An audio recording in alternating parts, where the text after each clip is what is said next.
In today's video, I'm going to teach you how to take payment with Pandadoc contract. To get started, open the document you want your client to sign. This should be the contract or agreement where you want to collect payment right after the signature. Once the document is open in the editor, look for the Insert option. When you click Insert, you will be able to add different elements into your document. From here, choose the payment block, which you will usually find in the right sidebar. Adding this block is what allows Pandadoc to request and process a payment as part of the signing flow.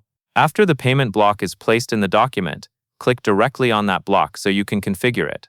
Next, open Payment Settings. This is where you connect the payment block to the processor you want to use. Choose Select Gateway, then pick the payment gateway your account supports, such as Stripe or PayPal. Make sure the gateway you select is already connected on your Pandadoc account, since the payment will not work correctly if the gateway is not set up ahead of time. Now set the amount to be collected. You can enter a fixed amount if the payment is always the same for this contract. If your document uses a pricing table, you can link the payment amount to the pricing table total, which helps prevent mistakes and keeps the payment aligned with the final approved numbers.